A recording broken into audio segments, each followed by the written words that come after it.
The screech of tires on asphalt was the first sign something was wrong. My sister, pregnant and vulnerable, stood in the driveway, staring at the woman who had just slammed her car door with a fury I couldn't ignore. The woman, Karen, had been an issue for months, always looking for a reason to start trouble. But this time it was different. This time she was crossing a line she couldn't come back from. I was standing inside, watching through the window, when I saw Karen pull out a stun gun and point it directly at my sister. My heart stopped as I shouted for her to move, but it was too late. The crack of the stun gun's charge filled the air, followed by my sister's gasp of pain. She dropped to the ground, her body convulsing, and I felt a surge of rage like I had never known before. But what happened next shook me to my core. Just as I ran to her side, my mother, state senator, strong, untouchable, stepped out of the house, eyes locking with Karen's. I could see the wheels turning in her mind as she took in the scene. In that moment, I knew it was no longer just a petty neighbor dispute. The woman who had hurt my sister had just made a terrible mistake. And my mother? She was about to make sure Karen paid for it. The tension in the air was thick enough to slice with a knife. And as Karen realized who was standing before her, a smile crept across my mother's face, one that was as cold as the blast of the stun gun. It was a smile that said, "This is just the beginning." Our neighborhood had always been quiet, the kind of place where everyone knew each other's name, waved at each other from driveways, and held cookouts on lazy Sundays. I had grown up here, a place where nothing really ever changed, until Karen moved in. She was the type who stuck out, even in a community that prided itself on blending in. With her loud voice and a sense of entitlement that would have made anyone uncomfortable, Karen made sure everyone noticed her. From the first moment she set foot in the house down the street, things shifted. At first it was just small things. Complaints about how the grass was too tall, the mailbox wasn't up to code, and the children were too loud. In the beginning, my mom, as the state senator, just shrugged it off. "Every neighborhood has its Karen," she'd say with a chuckle. But Karen's sense of entitlement didn't stay small. It grew quietly at first, like an infection spreading under the surface. She started poking into everyone's business, pushing the boundaries of what was acceptable. And the worst part? She always had an audience. Neighbors would gather around, shaking their heads, watching as she yelled about trivial things that didn't matter. My sister had been the first to feel the brunt of it. She was pregnant, and Karen seemed to think that was a good reason to make her the target of her bizarre crusade. I knew it was only a matter of time before Karen pushed too far. And in that moment, as I stood in the kitchen making coffee, I couldn't shake the feeling that something terrible was coming. The calm before the storm never lasts long, and Karen was about to find that out the hard way. Little did I know, that morning would mark the point where our family's lives would change forever. It started like any other afternoon. The sun hung low in the sky, casting a warm golden glow over our suburban street. My sister and I were out in the front yard, tending to the garden, she, more carefully than I, making sure the flowers were properly trimmed and the soil was rich with nutrients. But as I bent down to pull a stubborn weed from the garden, I heard Karen's voice, loud, shrill, and unmistakable. "You're doing it all wrong," she snapped from across the street. I stood up slowly, wiping the dirt from my hands. Karen stood in her driveway, hands on her hips, glaring at us. Her eyes burned with that self-righteous anger that had become all too familiar. "The HOA said the flowers should be spaced out differently," she continued. Her voice sharp, the words dripping with an authority I knew she didn't have. My sister, visibly annoyed but trying to keep the peace, smiled tightly. "We'll take care of it, Karen. Thanks for the input, but we've got it covered." But Karen wasn't satisfied. She never was. "You think that looks good? You're ruining the whole look of the neighborhood with this mess. The HOA is going to hear about it," she said, her voice growing louder with each word. "You're lucky I'm even giving you a heads up." That was when the first nerve snapped. I couldn't hold back anymore. "Karen, nobody cares about your complaints. This is our house, and we're doing things the way we want. So, unless you're willing to help..." Before I could finish my sentence, she took a step forward, cutting me off with a cold, cutting laugh. "I don't need to help. I'm just here to make sure people like you don't ruin everything we've worked for. She reached into her bag, and to my surprise, she pulled out a phone. Don't worry, she said, raising her voice even more. I'll make sure the HOA hears about this. You'll be sorry. My sister shot me a look. She was 7 months pregnant at the time, and the stress was starting to get to her. Karen, please, just go home, she said softly, trying to diffuse the situation, but Karen wasn't done. In one swift motion, she started snapping pictures of our yard, pointing the camera in our direction, capturing everything, our flowers, our garden, even us standing there. It was more than just a complaint now. It was an act of aggression. My sister stepped forward, trying to take a step closer to her, her face red with frustration. You need to leave. Right now, my sister said, her voice trembling. Karen scoffed and without a word stepped back. You'll regret this. I'll make sure you do. The moment she walked away, I could feel the weight of the situation settle in. It was no longer just about flowers or a messy yard. This had crossed a line. She was clearly trying to intimidate us, but this wasn't just about the garden anymore.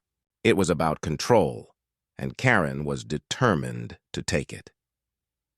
The next day, we received an official letter from the HOA. A violation. And we knew right then that this was just the beginning. The first strike had been delivered, and we were caught in the crossfire of Karen's relentless pursuit of power. It wasn't just an isolated event anymore.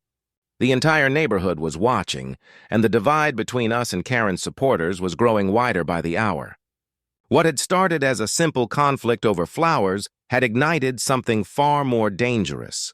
It didn't take long for the entire neighborhood to feel the ripple effects of Karen's first strike. The HOA letter was just the beginning. Within a matter of days, whispers spread like wildfire. Some neighbors were sympathetic, those who had been on the receiving end of Karen's unsolicited opinions in the past. Others, however, seemed to think she had a point. Our once tight-knit community was now divided, with Karen at the center, fueling the fire with every chance she got. The phone calls started coming in. First it was the HOA again, but this time it was different. Karen had been relentless, reporting not only our yard but others as well. There's a broken fence on Miller's side, she told them. The Thompsons' house needs a repaint. And did you see that crack in the driveway down the street? Each complaint was meticulously documented, and it was clear that she had made it her mission to monitor and report every possible infraction, no matter how minor. My mom tried to take control, but it was a delicate balance. As a state senator, her public image meant everything. She couldn't appear to be the overly protective mother, constantly stepping in to defend us against a local issue. But inside, she was furious. Karen had started a war, and I knew my mom would soon be forced to take action. Meanwhile, the tension in our neighborhood grew. The once warm greetings exchanged between neighbors turned into cold nods. People who used to stop by for casual chats started avoiding us. I remember seeing the Thompsons, who had always been friendly, look the other way when they passed us one evening. It was as if Karen's influence had seeped into every corner of our lives. The divide became painfully obvious when the neighborhood barbecue rolled around. It had always been a tradition, a time for everyone to come together. But this time, there was a palpable chill in the air. Karen showed up early, wearing a bright, over-the-top smile as though trying to assert dominance. She made sure to stand by the grill, talking loudly to anyone who would listen, sharing her opinions on everything from the HOA rules to how our yard was ruining the neighborhood's aesthetic. The tension reached a boiling point when she started pointing fingers at my sister. You know, if I were you, I'd be more careful about my lawn care, she said, loud enough for the entire gathering to hear. Not everyone is as lenient as the HOA. My sister, who had been trying to stay calm, clenched her fists. She was already emotionally drained, and the added stress of Karen's attacks was starting to show. Maybe you should just mind your own business, Karen, she shot back, her voice shaking with frustration. That was when Karen crossed the line. I am minding my business. Someone needs to set you straight before you ruin everything for all of us, she said, her voice growing cold and sharp. The crowd grew still.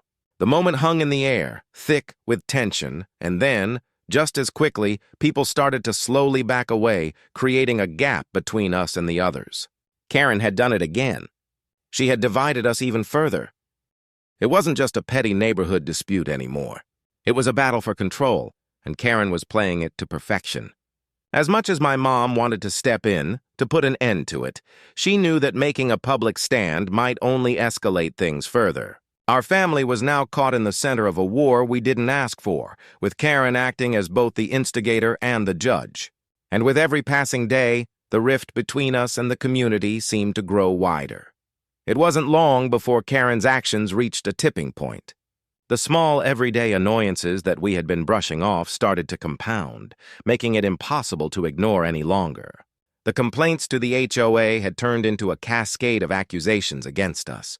First, it was our garden, then the roof needed repairs, and finally, our garbage cans weren't put away properly. She had her eyes on every little thing, each complaint more ridiculous than the last. But this time it wasn't just about us. The breaking point came when Karen took her vendetta against us to an entirely new level. One afternoon, I was home alone when I heard a loud banging at the door.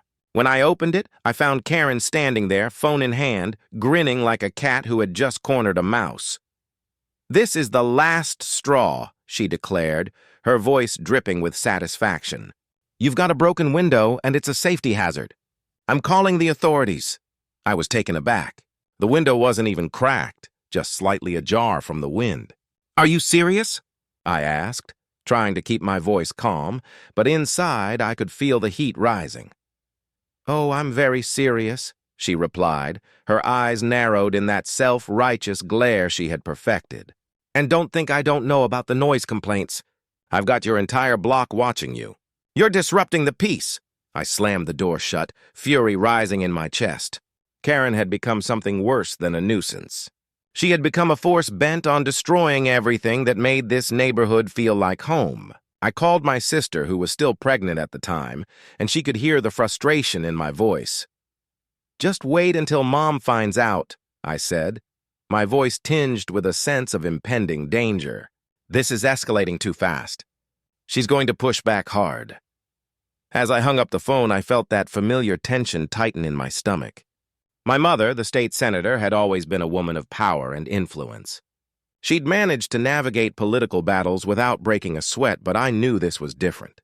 Karen was no longer just some disgruntled neighbor. She was a threat. That evening, as the sun dipped below the horizon, we all gathered in the living room. The atmosphere was heavy, thick with unspoken words. My mom had already heard about the incident, and I could see the storm brewing behind her eyes. She sat across from me, her jaw set, hands folded neatly in her lap. "We need to deal with this once and for all," she said, her voice low and controlled. But before we could even start discussing a plan of action, there was a knock at the door. We all froze. Karen, again. This time she wasn't alone. She had a neighbor with her, one of the ones who had been swayed by her constant complaints. They stood there, arms crossed, ready for a confrontation. "This has gone too far," Karen said, her tone cold and final. "I'm putting my foot down." "You've been warned enough times." I could feel the tension snap. This wasn't just a neighborly disagreement anymore. This was war. And Karen had crossed the line that we would never back down from. My mom stood up slowly, the quiet strength she always carried radiating through her. "You've made your move," she said, her voice cutting through the heavy silence. "Now it's my turn." In that moment, I realized just how much was at stake. It was no longer about flowers or fences. It was about power and who would control it. We were no longer just defending our home. We were fighting for our very place in this community. And Karen had no idea what she had started. The days following the confrontation with Karen felt like a whirlwind. Every time I turned around, I saw her lurking in the background, watching, waiting for the next opportunity to strike. Her complaints were relentless, her presence suffocating. But it wasn't until my mom made her first move that things truly began to take shape. She had dealt with political enemies before, but this was something personal, and that made her a different kind of dangerous. It started with a simple phone call to the HOA. My mom's voice was calm, but there was a steel edge to it that I knew would make them listen. "I understand the importance of maintaining a peaceful and safe neighborhood," she said, "but what's happening here is no longer about community standards. It's harassment." Karen had overplayed her hand. She had pushed the HOA and other neighbors too far with her constant complaints and her ability to manipulate people into siding with her. But now my mom had finally decided to take control of the situation. She wasn't going to let Karen drag us through this mess any longer. I remember that night when my mom sat us down in the living room, a sharp glint in her eyes. "We're going to turn the tables on her," she said, her voice cold with determination. "We're going to put her in a position where she can't do this to anyone else." I watched, stunned, as she began to lay out her plan.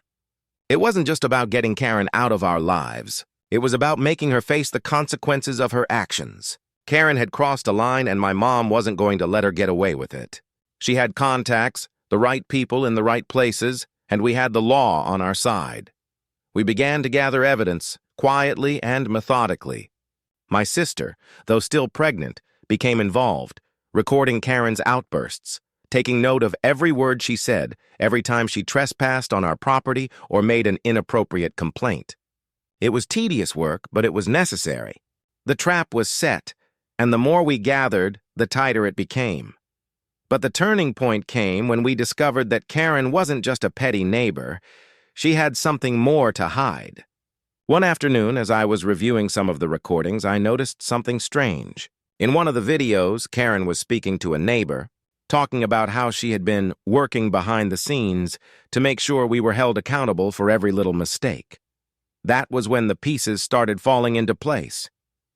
Karen wasn't just trying to control the neighborhood. She had been attempting to create a narrative, one that painted us as the problem, not her. But with this evidence, we now had leverage.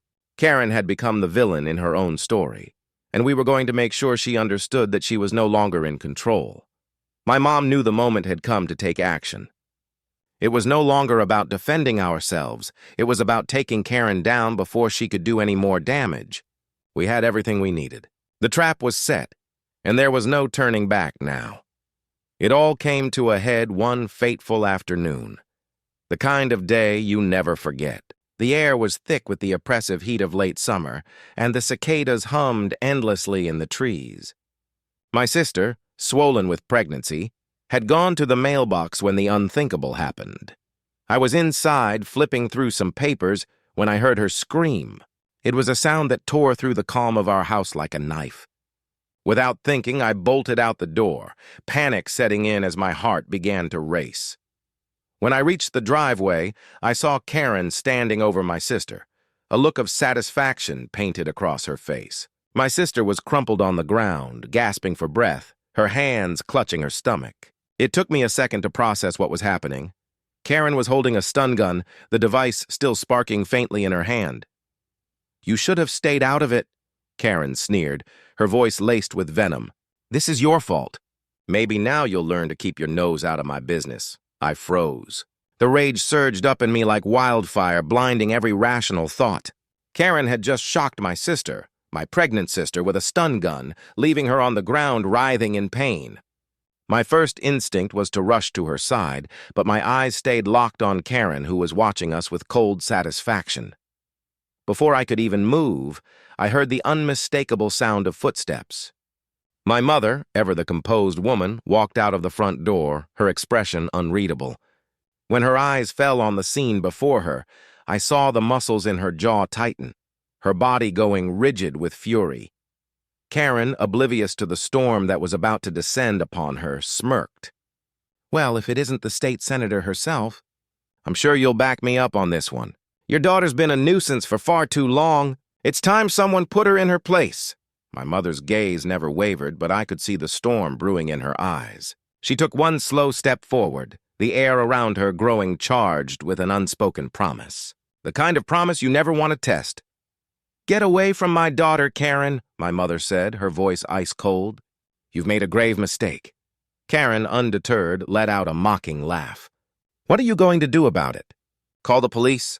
I'm just making sure the neighborhood stays in line." Someone had to teach her a lesson. That was it. The last straw. Karen had gone too far. My mother stepped forward without hesitation, her hand raised slightly, a signal for me to stay back. The smile that appeared on Karen's face was quickly wiped away as my mother's words sliced through the tension. "You have no idea who you're dealing with. my mom said. And you'll find out soon enough. Trust me, Karen, this is far from over. It felt like time stood still. I watched as my mother stood tall, her voice unwavering. But as the words left her lips, I could see the shift in Karen's face. The realization hit her like a freight train. She had gone up against the wrong person. At that moment, it wasn't just about the stun gun or the bruises on my sister's body. It was about the fact that Karen had made a fatal error. She had underestimated my family, and in doing so, she had sealed her fate. I knelt beside my sister, holding her hand tightly, trying to calm her as she fought to breathe. The pain in her eyes, the fear, the helplessness, it was all I could focus on. The anger inside me had shifted, now taking the form of a cold, quiet fury. We weren't going to let this go, not after what she had done. The sounds of Karen's mocking laughter faded into the background as I looked at my sister, her face pale, her breaths shallow. The only thing I could think about was making sure she was okay, and ensuring that Karen would never hurt anyone again. The house felt empty in the hours after the incident. The air was thick with the kind of tension that wraps around you and refuses to let go. My sister had been rushed to the hospital, still shaken, but thankfully, the baby was fine. The doctors said the stress had taken its toll on her body, but it wasn't life-threatening. I stood outside the emergency room, my mind spinning, unable to fully process what had just happened. Karen had taken it too far. The stun gun, the mockery, the cruelty, it all came rushing back, a vivid blur of pain and anger. But it wasn't just the physical shock that hurt. It was the emotional devastation, the feeling that someone in our own neighborhood had done this to us. The woman who had spent months harassing us, escalating every complaint, had now crossed a line that could never be uncrossed. She hadn't just attacked my sister. She had attacked our sense of safety. When my mom arrived at the hospital, she was a picture of controlled fury. Her usually calm demeanor had been replaced with a coldness I hadn't seen before. She didn't speak much, just went straight to my sister's side, her hand gently holding hers, her eyes fierce with the determination that was now burning through her. There was no softness in her gaze when she looked at me, only a hard resolve. "Karen's going to pay for this," she said quietly. Her words were so firm, so certain, that they felt like a promise. And in that moment, I knew nothing would stop her. The gloves were off. My mother had always been someone who played by the rules, but now I could feel the shift. She was no longer playing by anyone's rules, but as much as we wanted to lash out, as much as we wanted revenge in that moment, we couldn't forget the weight of what had just happened. My sister's tear-streaked face, the lingering shock on her features, was a constant reminder of how real this was. It wasn't just a neighborhood dispute anymore. This was an assault, one that would have consequences far beyond what Karen could ever imagine. By the time we left the hospital, the weight of the day had settled over us like a heavy blanket. The drive back was silent. I couldn't shake the image of Karen standing over my sister, the stun gun still sparking, her face twisted with that cruel, mocking grin. I couldn't get the sound of my sister's scream out of my head. That night, as I lay in bed, I kept thinking about what my mother had said. Karen was going to pay for this. The truth was, I didn't care about Karen's motives anymore. I didn't care why she did it. All I cared about now was making sure that she couldn't hurt anyone else, and that she would answer for what she had done. But there was something else, too. A shift in the way I looked at the world. Karen had forced me to realize that we weren't just fighting to protect our family. We were fighting to protect the peace and security that every person in this neighborhood deserved. And if Karen thought she could push us around, if she thought she could attack us without consequence, she was about to learn the hard way just how wrong she was. The next chapter of this nightmare had begun, and there would be no going back. Karen had made her move, and now we were ready to make ours. The days after the incident blurred together. The shock still hung over us, but there was no time to linger in it. My mother, despite the tension and the strain of the past week, was focused on one thing: justice. She'd made her calls, gathered evidence, and now we were going to do everything we could to make sure Karen faced the consequences of her actions. The police arrived at our house the morning after the hospital visit. 2 officers in uniform. One of them, a tall man with a stern expression, stepped out of the car and approached my mother. The other, younger, held a notebook and looked around the yard, taking mental notes. I could tell from the way my mother held herself that this wasn't her first interaction with law enforcement. She was in control, the politician who knew exactly how to use the system to her advantage. "State Senator," the officer greeted her, his tone respectful but with a sense of apprehension. "We're here to take your statement regarding the assault on your daughter." "We'll give you all the information you need," my mom said, her voice steady but cold. She led them into the house and motioned for me to follow. I could feel the weight of the moment pressing down on me. It was no longer just about what had happened to my sister. It was about what was going to happen next. As we sat down in the living room, the younger officer pulled out his notepad and began to ask questions, his eyes flicking to my mother as if he wanted to make sure she was okay with each one. "Can you describe what happened?" he asked, his pen poised to write down everything we said. I took a deep breath, knowing it was time to tell them everything. "We were in the yard," I began, my voice still shaking a little. "My sister was getting the mail and Karen just—" "She attacked her. She pulled out a stun gun and shocked her, just like that. We didn't even see it coming," the officer scribbled quickly, not interrupting. I could feel the anger bubbling up again, but I held it in. "This wasn't the time for that. Did she threaten your sister prior to this?" the officer asked. "Yes," I said, nodding. "She had been threatening us for weeks. She'd been reporting us to the HOA, calling us out for every little thing, but we didn't think she would go this far." My mom stepped in, her voice measured but her eyes burning with resolve. "I want to make one thing clear. This was not a simple dispute. This was an assault, and it's about time we put an end to it." The younger officer looked up at her, clearly understanding the gravity of her words. The older officer, however, remained silent, his gaze fixed on my sister's empty seat. After taking down all the details, the officers promised to conduct an investigation. They assured us they would speak to Karen and gather any additional evidence. As they left, my mom was already on the phone with her lawyer. She didn't trust the system to do things quickly enough, and I knew she was preparing for a bigger fight. Later that day, we went to the police station to file the official report. I remember standing in the lobby, the fluorescent lights overhead buzzing faintly and feeling like I was watching everything from a distance, like it wasn't real. The officer at the counter took our statement, and we left the building with a feeling of helplessness hanging in the air. Nothing felt concrete yet. Nothing felt like it was truly moving forward. But as soon as we got back to the house, my mother started making calls. She wasn't one to sit idly by, especially when it came to the safety of her family. She was building her case, preparing for the moment when Karen would have to answer for her actions. In the days that followed, the investigation continued.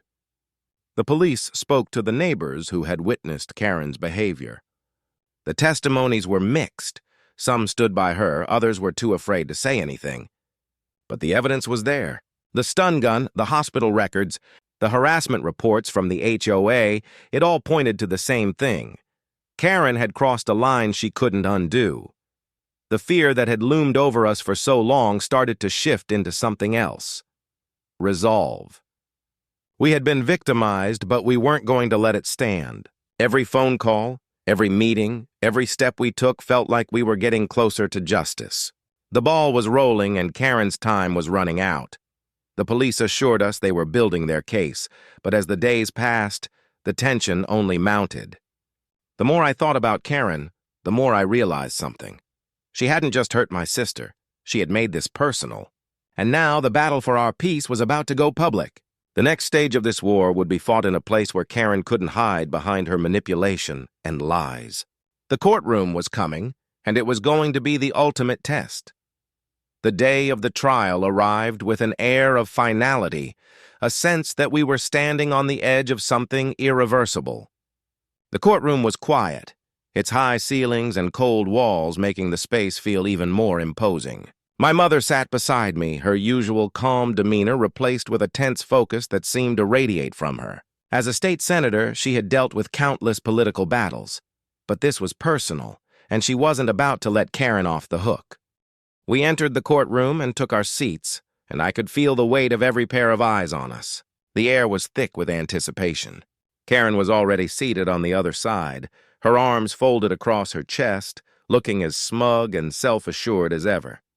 Her lawyer, a slick, middle-aged man in a sharp suit, was sitting beside her, whispering in her ear. I could almost see the wheels turning in his head, trying to figure out how to spin this in her favor. I glanced at my sister, sitting quietly next to me, her hands folded tightly in her lap.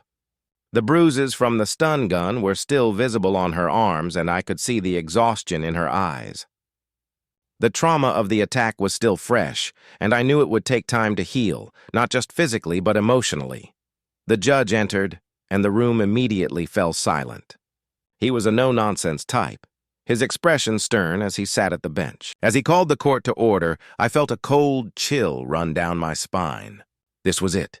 The moment when everything we had fought for would either be validated or crushed under the weight of Karen's lies. Karen's lawyer stood first, making his case with all the smoothness and confidence of someone who had done this 100 times before. He painted my sister as the aggressor, claiming she had provoked Karen and that the stun gun incident was an act of self-defense. He called her a troublemaker, a woman who had caused problems in the neighborhood, who had intentionally escalated a situation that didn't need to go as far as it did. It was a classic defense, designed to shift the blame, to turn the victim into the villain. I could see it, the words, the manipulation, the twisting of the truth. But I wasn't fooled, and neither was my mother. When it was our turn, my mom stood with an authority that commanded the room. Her voice was steady and sharp, cutting through the lies like a hot knife through butter. She described what had happened in vivid detail, not just the events of that day, but the months of harassment that had led to it. She spoke of the HOA complaints, of Karen's obsessive need to control every aspect of the neighborhood, of how she had tried to intimidate our family at every turn. She made it clear that this wasn't just a simple disagreement. It was a pattern of behavior, one that had finally reached its violent crescendo. And then came the pivotal moment, the video footage. We had made sure to compile all the evidence, Karen's outbursts, the footage of the stun gun, the police report, the medical records from the hospital. One by one, we presented everything we had. The images of my sister lying on the ground in pain, the shock still fresh in her body, were undeniable. There was no way to deny it. The facts were on our side. Karen's smug expression faltered as the video played, her eyes flicking nervously between the footage and the judge. I could see the cracks in her armor starting to appear, and it felt like a small victory. But there was more to come. My sister took the stand next, her voice steady as she described what had happened to her. She spoke not just about the physical pain, but about the emotional toll the attack had taken on her. She spoke about her pregnancy, about how afraid she had been in that moment, how afraid she still was. When it was time for the closing arguments, my mom delivered them with the precision of a surgeon. "Karen didn't just attack my daughter," she said, her voice unwavering. "She attacked the very fabric of our community." She took the law into her own hands, and today, we ask the court to make it clear that this kind of behavior will not be tolerated. The room was silent as the judge deliberated, his eyes flicking over the evidence one last time. Time seemed to stretch, and I could feel the tension in the air thick and heavy. The seconds felt like hours. Finally, the judge spoke. After reviewing the evidence presented and hearing the testimonies of all parties involved, this court finds the defendant, Karen, last name, guilty of assault and harassment. She is hereby sentenced to sentencing details. The words hit us like a wave crashing against the shore.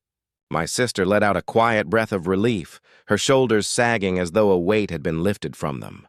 I could feel the tension in my own body ease. The anger and frustration that had been building up over months finally beginning to dissipate. Karen sat there, stunned, her face pale, her lawyer looking like he had been punched in the stomach. For the first time, I saw her vulnerability, the cracks in her confidence. She had been so sure she would get away with it, but now the truth had come to light. The judge had made it clear that justice would not be bought or manipulated. Karen's reign of terror had come to an end. The courtroom buzzed as we left, and I could feel the weight of the victory settling in. But even though the legal battle was over, I knew there was still much more to be done. The scars from the past few months wouldn't disappear overnight. But one thing was certain. We had won, and Karen would never be able to hurt anyone again. The days following the trial felt like a strange mix of relief and disbelief. The courtroom victory was a moment I'll never forget, but there was still something gnawing at me. Karen's defeat, while satisfying, hadn't fixed everything. We had won the battle, but we hadn't won back the peace that had been shattered. The community was still fractured, and Karen's supporters, though fewer now, still lingered in the shadows. I remember the day we received the official notice of Karen's sentencing. She was ordered to pay restitution for medical bills and property damages, and her actions had been classified as both assault and harassment. The judge had ruled for probation, community service, and mandatory anger management classes. But the sentence didn't feel like enough, not after what she had done. I wanted more. I wanted to see her truly pay for the emotional toll she had taken on my sister and our family. But there was no going back now. The legal system had done its part, and while I couldn't erase the damage she'd caused, I knew we had reached the end of the road. As much as I wanted to march down to her house and confront her, my mother wouldn't allow it. She had taught me that justice wasn't about revenge. It was about what came next. Healing. It wasn't until a week later that Karen made her final, truly telling move. My sister and I were at home when we heard the unmistakable sound of a car pulling up in the driveway. I looked out the window and saw Karen's car parked across the street. My heart skipped a beat. I could tell my sister felt the same tension in the air.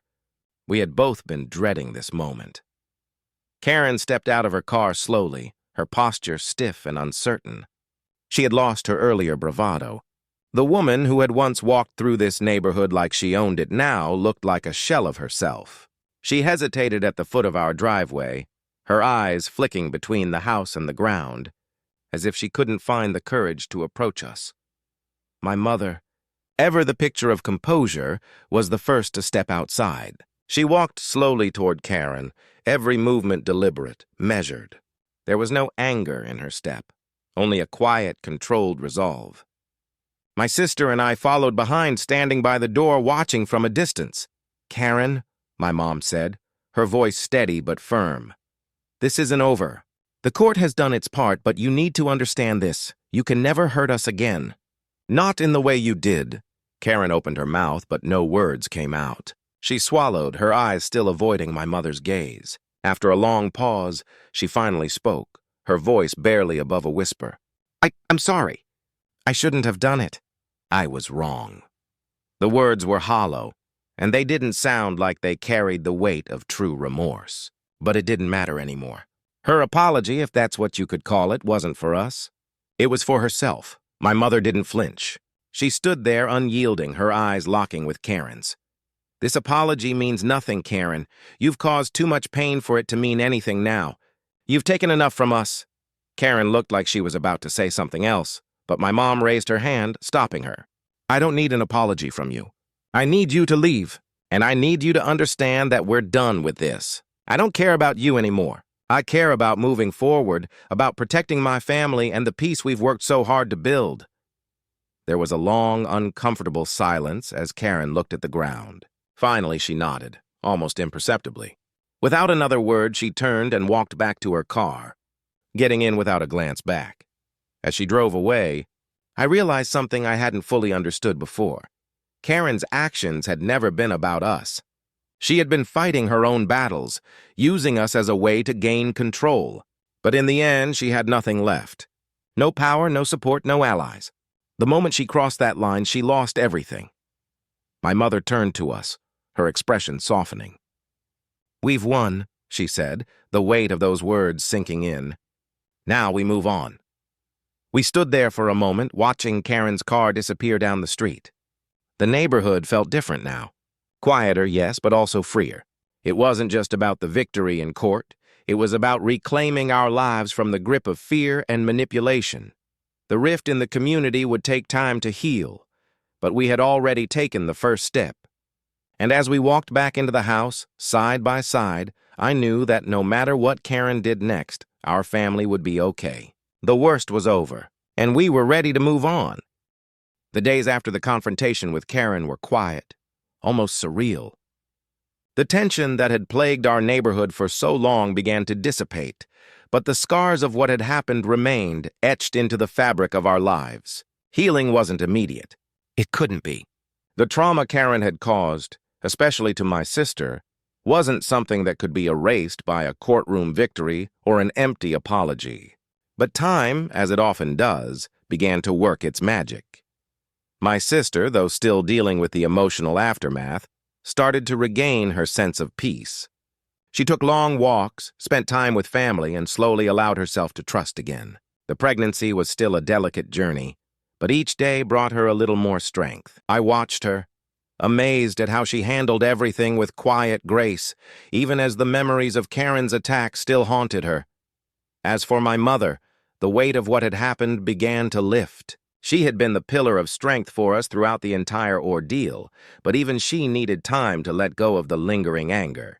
We spent evenings together, talking about anything and everything, trying to move forward as a family. My mom didn't dwell on the fight. She focused on what mattered, us. She put all her energy into helping my sister prepare for the baby, turning the energy once consumed by fear into something productive and full of love. The neighborhood, too, began to heal.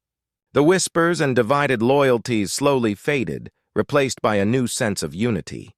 The neighbors who had once sided with Karen, either out of fear or sympathy, began to see the truth of what had happened. Many of them reached out, offering their apologies, while others simply tried to rebuild the sense of community that had been shattered. Not all wounds healed quickly, but the neighborhood slowly found its balance again. But Karen was gone. It was almost as if she had vanished into thin air. She never tried to contact us again.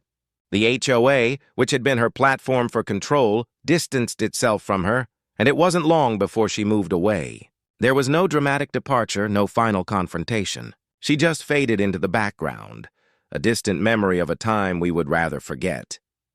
I think, in some ways, that was the most satisfying part of it all. Karen, who had tried so hard to control everything, had no power anymore. She had made her choices, and now she had to live with them, without the ability to hurt anyone else. For our family, though, it was about more than just closing the door on Karen. It was about finding peace, about rediscovering joy in the little things. The community, while forever changed by what had transpired, began to feel safe again. We could sit outside in the yard without wondering if someone was watching us, waiting to criticize. We could gather at the park without the cloud of fear hanging over us, and my sister, my brave, strong sister, finally felt like she could breathe again. The baby was growing strong, and each day brought her closer to the moment she had been waiting for. A new chapter of her life was beginning, one that had nothing to do with the past. As for me, I realized that this experience had changed me too. It had taught me the importance of standing up for what's right, of protecting those you love, and of never backing down, no matter how overwhelming the situation might seem. It had also taught me that peace comes not from avoiding conflict, but from confronting it with strength and courage. The whole ordeal had taken so much from us: our peace, our sense of security, even our trust in others. But it had also given us something invaluable, a deeper understanding of ourselves, of each other, and of the power of resilience. The finality of Karen's departure was something we had all longed for, but the true resolution came in the quiet moments after she left, in the laughter shared at family dinners, in the quiet walks around the block, in the sense of safety that slowly returned to our home. In those moments, we found our healing. It wasn't just a victory for us, it was a lesson that no one, no matter how powerful they might seem, could ever take away our right to live in peace. And in the end, that was all that truly mattered. We were free. And with that, we could finally say goodbye to the past and look forward to a future full of possibility.